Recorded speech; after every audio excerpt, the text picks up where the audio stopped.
Hi guys, this is Robbie, of course, from EnglishHarmony.com, and this is another one of those FAQ, or the so-called frequently asked questions videos. And today I'm going to address a particular issue which concerns my product, which I'm selling on my website. It's called English Harmony System 2.0, which is the current version of the product. I'm working on an update, and it'll come out pretty soon, hopefully early next year. It's going to be called, I'm not going to reveal its name, it's a secret for the time being. Anyway, to cut a long story short, this particular question concerns phraseology contained within the system, right? So I received an email today from a customer of mine who raised concerns about usage of phrases that he thinks are not relevant. So, for instance, the phrase "no skin off my nose," when he used it with his American friends, they said it's actually "no skin off my back." And then there's another one, he's nickel short of $1, which he couldn't actually find in a dictionary. So he starts doubting the effectiveness of my system, because he kind of thinks that the phraseology is outdated. So let's address all the related issues one by one. First of all, the person who created the whole content in the system is a friend of mine, and he's a native English speaker, and he was facing actually quite a difficult task to encompass pretty much the whole popular phraseology, but he had to eliminate everything that's very regional. However, in the process, he might have included a few expressions that are somewhat used only in particular geographic regions, like in Britain, Australia. So, for instance, this particular expression, "no skin off my nose," is more used in the former Commonwealth countries, Britain, Australia, but "no skin off my back" is its American equivalent. But here's another thing, right?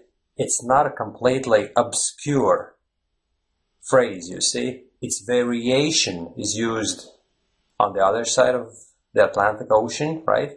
So all you've got to do is just swap the words, nose for back, and it's a completely valid expression that you've memorized. You just have to adjust it a little bit, and it's just an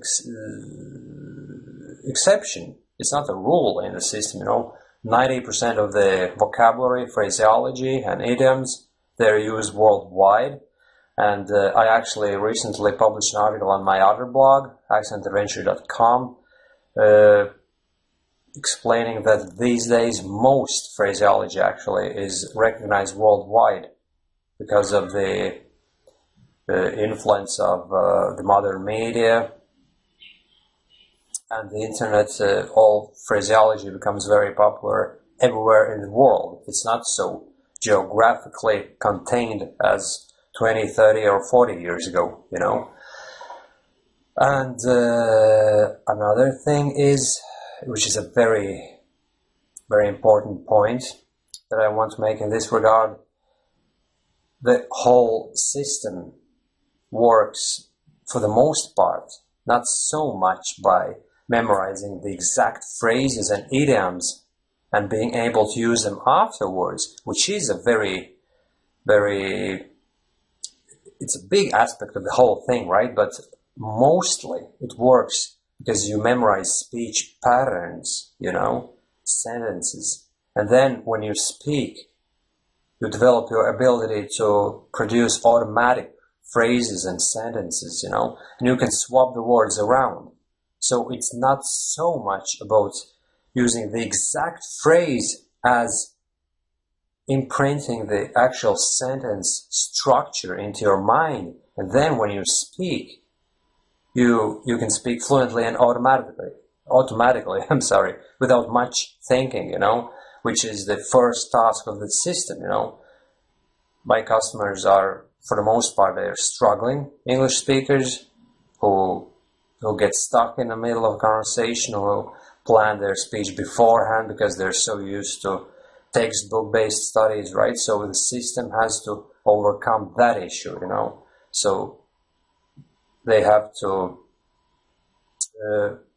make the transition from the writing mode to the speaking mode.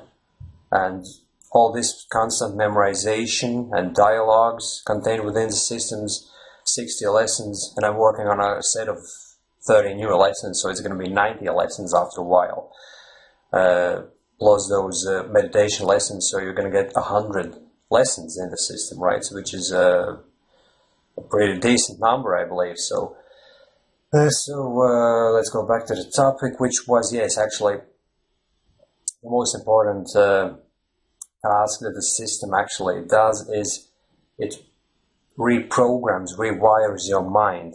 And please don't mind those few phrases that mightn't be used in the actual place where you live, you know. For instance, I live in Ireland, and some of those phrases in that system mightn't be very relevant to my particular geographical location, you know. But 99% of the system's content is very relevant.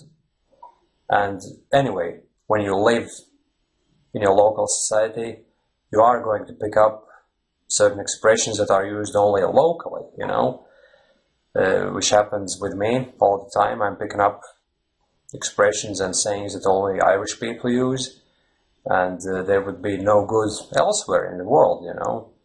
And but anyway, the whole point of this video was to explain that 99% of the phraseology in the system is used worldwide, and those few exceptions isn't such a big deal because you can just swap the words around. Even the idiom, "he's a nickel short of a dollar," can be modified.